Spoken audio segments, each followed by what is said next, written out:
Here are today's top stories. The United States and South Korea commit humanitarian assistance worth about $2.5 million to help communities affected by typhoons Pna and Uwan.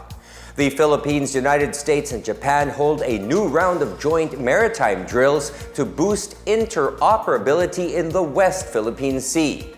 Manila Archbishop Cardinal Jose Advincula urges the faithful to stay vigilant and discerning amid growing political and social tensions in the country. The Philippines and South Korea signed a joint agreement to strengthen the protection, empowerment, and training of Filipino seasonal farm workers in Seoul.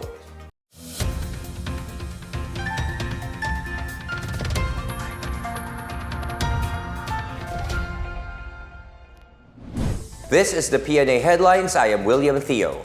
The United States and South Korea are sending a total of $2.5 million or about 145 million pesos for humanitarian assistance and disaster response in the aftermath of typhoons Pna and Uwan.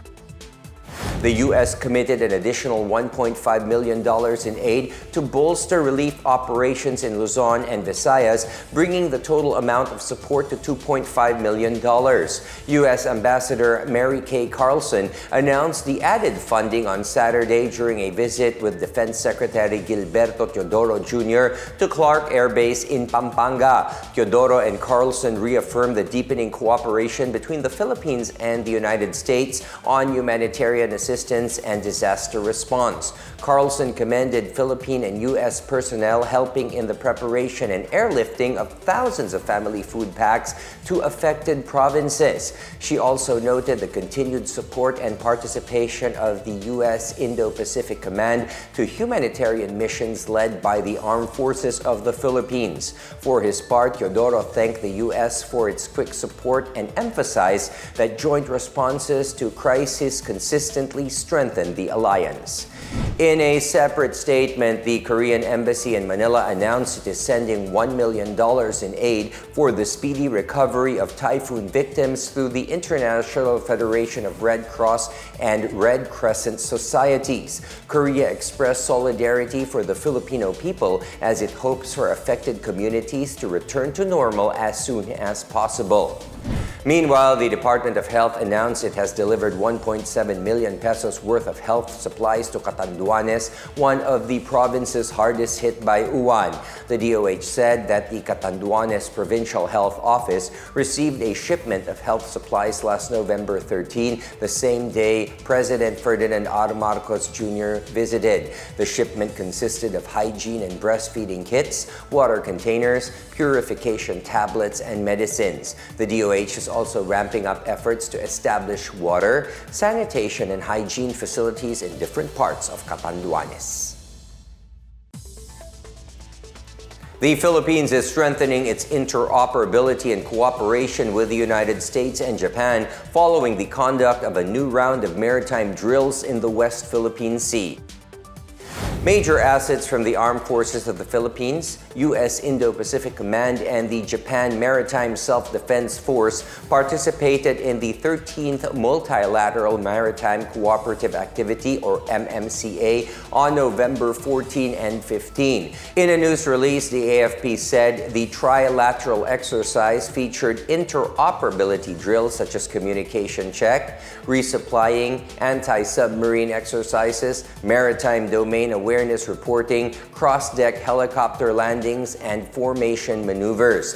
The Philippine Coast Guard also supported the exercises to enhance maritime domain awareness. The AFP said the MMCA reflects its commitment to protect the country's sovereign rights and advance collective readiness with its trusted partners. Last April, during the historic Philippine-US-Japan Leaders Summit in Washington, D.C., the three countries pledged deeper maritime cooperation, more joint patrols, and expanded defense coordination. Earlier, the Marcos administration strengthened its stance in the West Philippine Sea as it denounced the continued harassment of Philippine vessels by China's forces. Among the government's actions are expanding joint patrols, filing more diplomatic protests, and pushing transparency by publicly releasing videos of Chinese maneuvers against Philippine ships. The AFP said that more maritime activities are expected as the Philippines Philippines continues to modernize its fleet and reinforce its presence in the West Philippine Sea. In other news, Manila Archbishop Cardinal Jose Advincula called on the faithful to stay vigilant, sober, and discerning amid mounting social and political tension in the country. Advincula issued on Saturday a pastoral statement titled A Call for Vigilance, Sobriety, and Discernment, which was read starting the night of November 15 and throughout all Sunday services on November 16.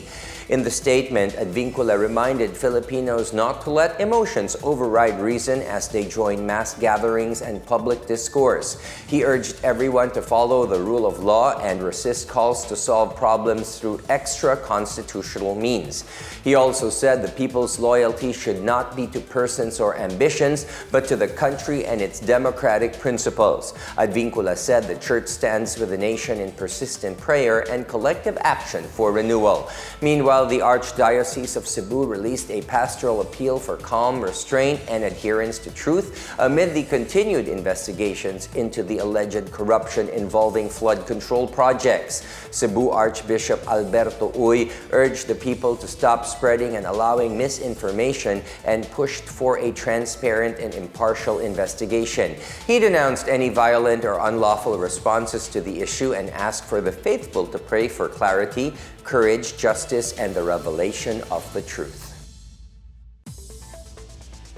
Meanwhile, the Philippines and South Korea have signed a new joint memorandum for the implementation of Korea's Seasonal Workers Program, or SWP. This program aims to strengthen the protection, empowerment, and training of Filipino seasonal farm workers in Seoul.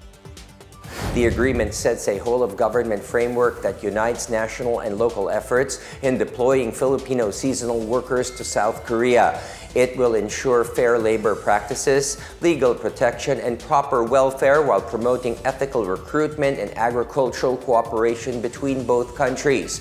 Under the said agreement, the Department of Agriculture, or DA, will launch training, livelihood programs, and reintegration support for returning workers. It will also coordinate with local governments and the Department of Migrant Workers, or DMW, to align deployments with the country's agricultural priorities and international standards. DA led the signing together with DMW, Department of Foreign Affairs, DILG, DOJ, and Bureau of Immigration in a ceremony on November 4.